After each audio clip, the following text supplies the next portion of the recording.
বড় প্রকল্প নিয়ে রেলের আগ্রহ থাকলেও যাত্রী সেবার দিকে মনোযোগ নেই এমন অভিযোগ যাত্রী কল্যাণ সমিতির। কিলোমিটার হারে যাত্রীদের জন্য দেয়া রেয়াত সুবিধা বাতিল করে রেলের ভাড়া বাড়ানোর সিদ্ধান্ত কার্যকর করতে যাচ্ছে রেলওয়ে। বাস মালিকদের সুবিধা দিতে এটি করা হচ্ছে বলে মনে করছে তারা।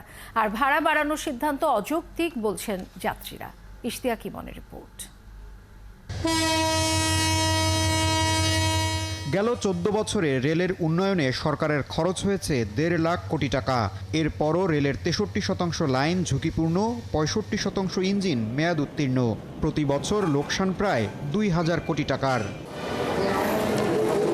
এমন বাস্তবতায় 100 কিলোমিটারের বেশি দূরত্বের যাত্রায় রেয়াত সুবিধা বাতিল করে ভাড়া সমন্বয়ের সিদ্ধান্ত নিয়েছে রেলওয়ে। এর আগেও 3 দফা ভাড়া বাড়ানো হয়েছে, কিন্তু যাত্রী সেবার মান কতটা বেড়েছে? রেলের সার্ভিস বলতে কি, রেলের দুর্নীতি বরং আর একটু বাড়ছে। আমি তো দেখি মাঝে মধ্যে রেল লাইনে গেলে দেখা যায় টিকিট কিন্তু অনেকেই করে না। ওই তাদের 10 টাকা 20 টাকা দিলে তারা টিটিটা খুশি হয়ে যায়। যাত্রীদের অভিযোগ, দ্রব্যমূল্যের ঊর্ধ্বগতির এই সময়ে মানুষের দুর্ভোগ আর জীবনমানের কোনো চিন্তাই করেনি রেল কর্তৃপক্ষ। একটু আরামে একটু সাশ্রয়ে চলাচল করতে পারতাম, সেটা হয়তো আমাদের জন্য কঠিন হয়ে যাবে। বেতন তো বাড়ে নাই, কিন্তু আমাদের খরচের তো গতিটা বাড়ছে। আজকে দ্রব্যমূল্য বৃদ্ধি, এখন তার সঙ্গে সঙ্গে রেলেরও বাতাস লাগিয়ে গেছে, পেঁয়াজের বাতাস রেলে রাখছে। ভাড়া বাড়ানোর সিদ্ধান্তকে গণবিরোধী উল্লেখ করে যাত্রী কল্যাণ সমিতির দাবি, বাস মালিকদের সুবিধা দিতেই রেলের ভাড়া বাড়ানো হচ্ছে।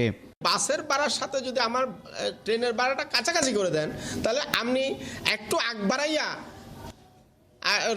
বাসের ব্যবসাটাকে সম্প্রসারণের সুযোগ তৈরি করে দিলেন। সংগঠনটির দাবি, বড় প্রকল্প নিতে রেল যতটা আগ্রহী, যাত্রী সেবার মান বাড়ানোর ক্ষেত্রে ততটাই উদাসীন। রেল কর্তৃপক্ষের যারা দায়িত্বরত আছেন তারা বড় বড় প্রকল্প নিয়ে ব্যস্ত, তারা যাত্রী সেবার মনোযোগী নয়। হাজার হাজার কোটি টাকা জলে ডালার খেসারত দেশের যাত্রী সাধারণ কেন দেবে, এই প্রশ্ন আমরা রেল কর্তৃপক্ষের কাছে রাখতে চাই। ভাড়া না বাড়িয়ে বরং দুর্নীতির লাগাম টেনে ধরা গেলে রেল সেবার মান আরও বাড়ানো যেতে বলে মনে করে যাত্রী কল্যাণ সমিতি। ইশতিয়াক ইমন, 71, ঢাকা।